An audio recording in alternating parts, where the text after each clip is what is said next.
Hey guys, it's me, Shell360. This is not going to be a great video because I am tired, I'm kind of sick, and it's late at night so the lighting is crap. But I just got back from someone's 30th birthday party. I had a face full of makeup on, and I wanted to go ahead and do this review while I didn't have to make too much effort to pretty myself up for the camera. And again, this is another wig. How you doing? But I don't have any cool Korean snacks with me. I have the remnants of a dried persimmon. If you don't know what this is, I think it's called Gotgam in Korean.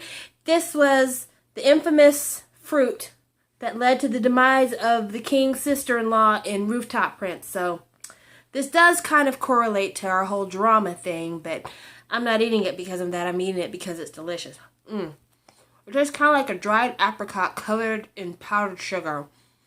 And it's so good. It's chewy. And it's kind of spiced. Persimmon reminds me of apple, but like a more heavily flavored apple with no core. Persimmons are lovely. They kind of look like tomatoes, but they crunch like apples. Anyway, yeah. Dried persimmon, good stuff. Don't pass this by the next time you go to H Mart. But I'm getting ahead of myself, or behind myself, or whatever. Back to She Was Pretty. So, She Was Pretty, episodes 9 and 10. There was so much wrong with these episodes that it really brought me down. There were character motivations that I found suspect, character behavior that I didn't approve of. There were things that were left unexplained to me, and of course we had the big revelations on everybody's part of who everybody was really playing in these relationships. So I'm just going to talk about probably the thing that we've all been waiting on the most, the final revelations about who Hari is and what she's been up to. So Hee-jin has had this makeover done, and her and Sung-jun have been doing things, have had encounters, situations have kind of forced them closer to each other to the point that Hee-jin feels like I'm in a space where I can finally make him mine. I can finally reveal who I am and we can be together. I like him. And then she hears him call her name, and when she turns around to look at Sung-jun, he is walking towards Hari. And the minute she sees that, flashbacks of every interaction she's had with Hari since the day she told Hari to pretend to be her at the museum come back. And it is just numbing.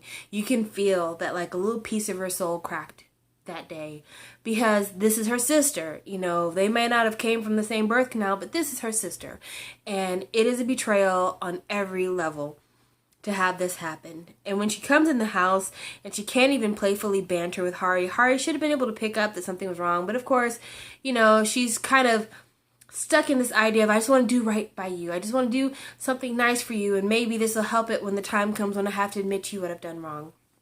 So for the better part of episode 10, Hee-jin knows that Hari has been pretending to be her in order to go on dates with Sung-jun, but she doesn't confront Hari about it. In fact, the way that Hari finds out is after Sung-jun has done something that I really didn't like. So Sung-jun, after all these circumstances that have brought him and Hee-jin closer, he realizes that he likes office Hee-jin way more than he likes fake Hee-jin, even though that's supposed to be his childhood love. So rather than wait to call things off with fake Hee-jin, he goes ahead and tries to corner office Hee-jin to explore his feelings for her and tell her how he feels. What's fucked up with that? You're currently in a relationship with another woman, and you're confessing to office Hee-jin that you like her, that you are interested in her. I mean, any way you cut it, it's foul. It's foul because you haven't told this other girl you don't want her anymore. It's foul because part of you telling Hee-jin about this is probably sparked by jealousy, because every time you see her with Shin-hyuk, just, you know, a coldness comes down your spine. And also, you are cornering her, and you can tell that she's uncomfortable around you. Maybe she knows you're going to say this, you're not really sure, but you know she's uncomfortable, and you continue to put her in these uncomfortable situations until you've gotten what you want off of your chest. No consideration by how she feels about it or why she might be uncomfortable. Did you think about asking her why it is you are a bundle of nerves when you're around me? No, it is just this burning need that you have to make sure she understands that you like her, even though you haven't broken up with your kind of pseudo-girlfriend yet. So, Shin-hyuk happens to go by the apartment when he finds out that Office Shin-jun is there, and him and Sung-jun have a confrontation. And the one thing that Sung-jun has said that really resonated with me, and I know it resonated with Shin-hyuk, is, unlike you, I don't hide behind my feelings. You're right, Sung-jun, you don't hide behind your feelings, you just force your feelings on people. But still, yes, Shin-hyuk, you play too much. I said this from the very beginning, and now you've played your way out of having a relationship. And Shin-hyuk has tried so incredibly hard to get Hee-jin to understand that he's the man for her. And this was like the final nail in the coffin. Like, he's just like, he realizes now, it's just not going to be for me. It's not going to happen. And because he knew that Hee-jin knew about Hari pretending to be her, he does something that a lot of us wouldn't have the wherewithal to do once we've been hurt the way that Shin-hyuk has been hurt. Instead of eating his pain and just watching the walls crumble down around him, he actually does a really noble thing, and he tells Hari, Hee-jin knows that you've been pretending to be her. You've got to tell her the truth. You've got to tell everyone the truth right now. It's too late for you to break the news. She knows. And again, it's because basically Shin-hyuk is just a really stand-up guy. He's that dude. He's that dude.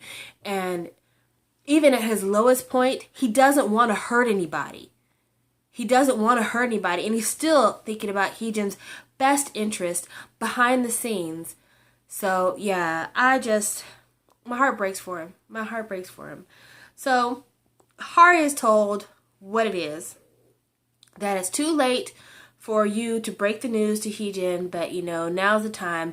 Go ahead and break it to Sung-jun. Do the right thing. And Hari wrote this letter that she was planning to give to Sung-jun, and there were so many times in the drama where I was like, give it to him now. Give it to him now. They had this series of canceled dates, and on one of their canceled dates, before the truth completely came out, they were face to face, and he told her, I'm tired. I don't want to be on this date. Right at that moment, she could have told him, well, here's this letter I wrote. Can you please take this home with you? Read it when you get home. Give me a call when you get this letter. Nope. Doesn't do that. Doesn't do that. Instead, she's just, I gotta wait until we're face to face. And do what? Were your intentions to give him this confession letter and sit there and stare at his face while he read it? Because that's super creepy and uncomfortable.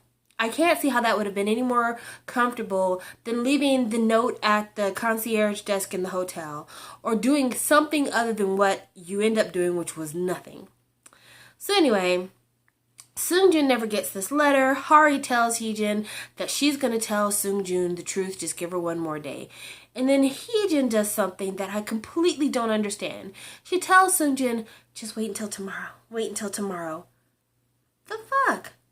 I mean, I like Hee-jin, don't get me wrong. She is my second favorite character to Shin-hyuk, because Hari would be second, but she's got a lot of complicated stuff going on. But when Sung-jun finds out that you had your friend pretend to be you, you told your friend personal information about the two of you to make her a convincing dupe, and this whole time while you've been in the office with him and he's been making an ass of himself, you knew in your heart of hearts who he really was. I don't know about you guys, but if I felt like somebody had been playing me like that, any romantic feelings I had towards them would be trashed. They'd be gone. I don't want to hear it. You don't love me, because if you love me, you wouldn't deceive me like this, because deception is a lack of trust. So, yeah, I mean, I don't know what she thought was going to happen when he found out the truth, but to be all optimistic about it, girl, what are you smoking? Like, no way. So anyway, Sung-jun finds out the truth, and of course, things are probably going to be pretty tense for episodes 11 and 12. I can't wait to review that one to you, but that is what's going on with our heartbreaking love triangle. On our lighthearted love triangle, things are left in a heartbreaking stance. Shin-hyuk, after believing that Hee-jin when going on assignment, was in a very faulty car and possibly had a car accident. He goes out in the rain to track her down, and he gets in a car / motorcycle accident on the way there, and he is busted up to the point that he has to go to the hospital and his motorcycle is unrecoverable. But when Hee-jin finds out about Hari, do you know that Shin-hyuk gets up out of his bed at the hospital to go get her? Even though he is injured and had to end up getting surgery apparently, he still goes out of his way for Hee-jin, and she still just doesn't get it. He buys her a purse when Sung-jun buys her an ID badge. And we see her in the series wearing Sung-jun's ID badge everywhere. After Shin-hyuk gives her a purse, we never see her carry the purse. Like, just, if she's not saying it with her words, her actions are really telling you, Shin-hyuk, she doesn't want you. And while I don't agree with the decision she's making, it pains my heart to continue to watch him chase after her, because the only thing he's getting is literal and physical heartbreak. Like, he's getting his bones broken and he's getting his heart broken behind her. And the final kind of nail in my heart coffin for him is at the very end of episode 10, when he plays back the 3 favors. And his final favor is like, take me seriously, that I like you. And it was just, number one, I was kind of like, you actually are owed a couple of favors, because the last time you asked her for favors, she didn't come through. But number two, I kind of feel like that's not the way to get your girl. If she's only doing it because you begged her to do it, then, you know, that's not the one for you. And honestly, how much are you willing to take before you just kind of let her go? I mean, he's been playing it as cool as he can. He really has, you know, and I applaud him for that. Like, he's showing her true love by, you know, giving her space and giving her time and trying to let her have genuine feelings for him. But at the same time, dude, I mean, she's told you to your face she likes Sung-jun. She doesn't take you seriously. Just, you know, find somebody else. Find Hari. She's broken. Fix her. Because you are, you know, out there trying to fix Hee-jin's life. Fix somebody who needs it. But yeah, this was just, these 2 episodes were very, very hard to watch, because just everything seemed to go wrong. And a lot of things happened in these episodes that I didn't like it. It was really messy. And there were just some things that didn't make sense to me. I didn't understand why Hee-jin got the makeover. I mean, we all knew that time was coming. But did any of you understand her rationale behind getting the makeover? Especially when we see the scenes of her in the beauty salon and $400 hair, hundreds of dollars worth of clothes, easily hundreds of dollars worth of makeup. Because if you've ever bought makeup at the MAC counter or the Sephora counter, then you already know foundation's like $50, maybe $60. You know, eyeshadow quads are another $40, $50. Makeup's not cheap. And with the makeup that she was using to cover actual rosacea, she was paying a pretty penny for that stuff. But she pays all this money for this makeover. And then when asked, why did you come back to work? She says, because I need money to help my dad pay for his print machine. Does that make sense to y'all? It doesn't to me. But does that make sense to y'all? And then she gets this makeover to make her look better. But am I the only one who hated her outfit to the 20th anniversary party?